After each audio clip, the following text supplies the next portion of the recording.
Sahabat semua, mungkin ada yang mengalami setelah membeli tanaman hias anggrek, bunga yang ditunggu-tunggu tidak kunjung muncul.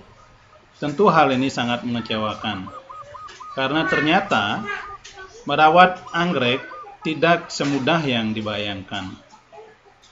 Makanya tidak sedikit yang kecewa lantaran bunga yang ditunggu-tunggu tidak kunjung muncul. Bunga anggrek biasanya muncul dalam waktu setahun kira-kira 1 atau 2 kali. Dan ini tergantung dari kondisi lingkungan di mana sahabat tinggal.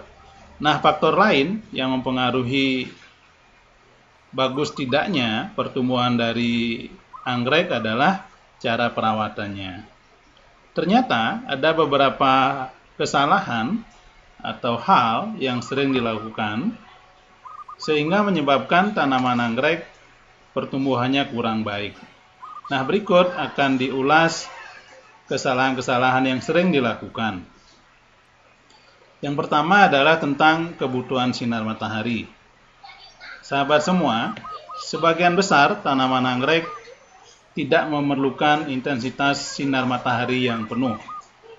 Anggrek Dendrobium, Orchidium, ataupun jenis Cattleya membutuhkan intensitas sinar matahari yang sama, yaitu sekitar 50-60%. Sedangkan anggrek bulan membutuhkan intensitas cahaya yang paling rendah, yaitu berkisar antara 15-30%. Nah, bagaimana memenuhi kebutuhan cahaya ini? Tentu sangat mudah, yaitu dengan memberikan semacam tirai atau naungan atau paranet yang bisa sahabat sesuaikan ketebalannya sesuai dengan yang dibutuhkan oleh tanaman anggrek.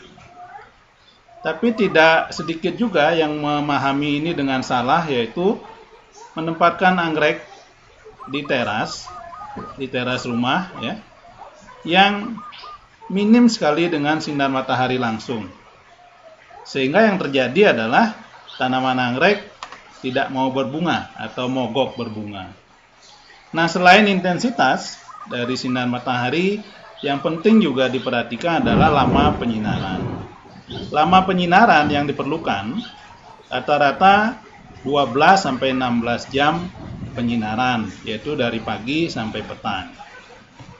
Sehingga kalau kita bisa rangkum tentang kebutuhan dari penyinaran untuk anggrek, yang penting adalah intensitasnya. Kemudian yang tidak kalah penting juga adalah lama penyinaran.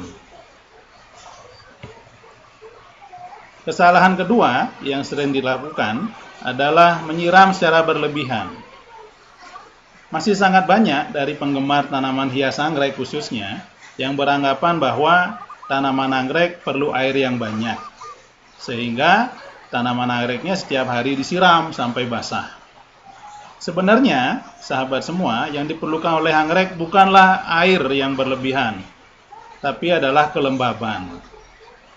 Karena kelebihan air pada media tanam akan berdampak buruk pada anggrek, yaitu memudahkan tumbuhnya jamur yang nanti bisa merangsang penyakit busuk akar.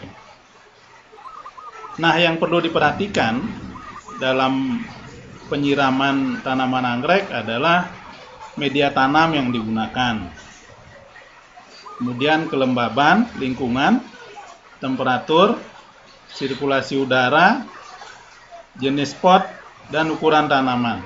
Jadi kesemua hal tersebut dipertimbangkan. Kita menyiram seberapa banyak atau seberapa sering.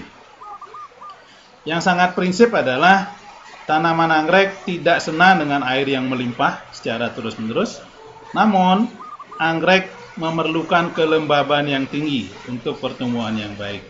Jadi, sahabat semua, tolong bedakan antara kelembaban yang cukup dengan basah. Jadi, berbeda. Ya. Nah, kemudian yang ketiga, ada pendapat yang mungkin banyak dipercaya oleh penghobi tanaman hias anggrek adalah anggrek tidak perlu dipupuk, cukup disiram saja.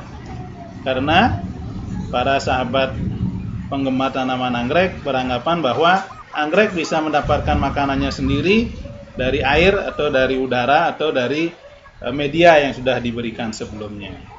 Nah, hal ini ternyata kurang tepat karena unsur hara yang ada di media tanam anggrek sangatlah terbatas. Misalnya, sahabat memakai media tanaman humus mungkin cukup untuk pertumbuhan awal dari anggrek, tapi pada waktu di kemudian hari setelah anggrek dewasa, unsur hara tersebut tidak cukup untuk memenuhi kebutuhan anggrek, untuk pertumbuhan daun-daunnya, atau bahkan untuk menumbuhkan bunga. Sehingga perlu diberikan tambahan pupuk. Misalnya yang bisa dipakai adalah yang kandungannya lengkap, yaitu yang mengandung N, P, dan K, dan unsur mikro lainnya.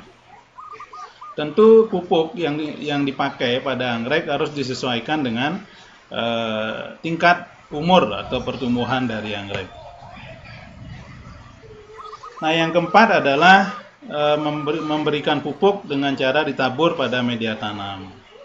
Sahabat semua, yang perlu diketahui adalah akar-akar anggrek adalah akar nafas yang sifatnya lunak dan mudah sekali rusak dan membusuk.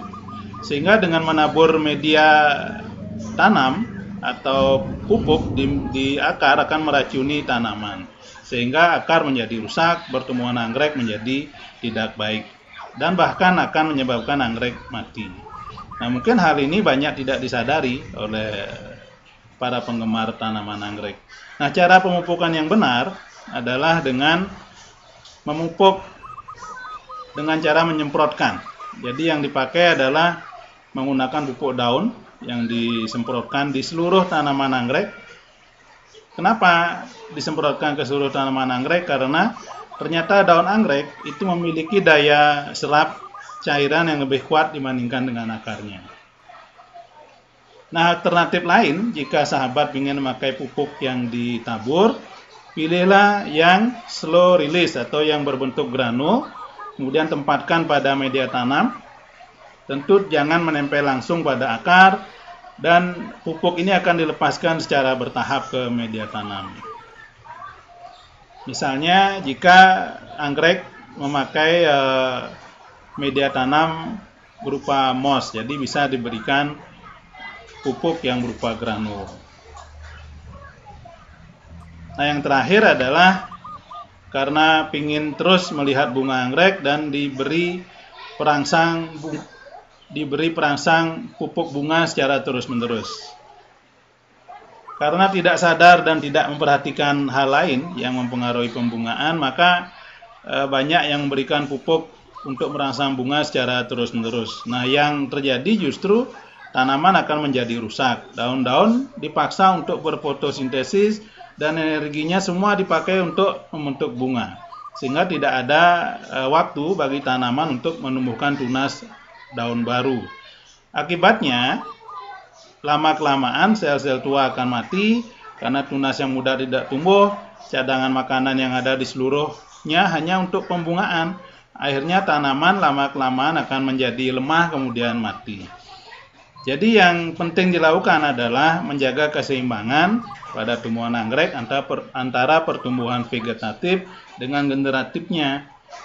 Jadi dengan memberikan pupuk dengan kandungan unsur hara yang sesuai dengan tingkat pertumbuhannya. Misalnya setelah tanaman anggrek berbunga, tanaman anggrek akan kembali ke fase vegetatif, yaitu dengan membentuk tunas daun baru. Nah, setelah itu baru masuk ke fase generatif atau pembungaan. Nah, demikianlah sahabat hal-hal yang seharusnya kita hindari ketika merawat tanaman anggrek. Mudah-mudahan informasi ini berguna dan semoga tanaman anggrek sahabat bisa tumbuh dengan subur dan rajin berbunga. Selamat berkebun, semoga tetap sehat.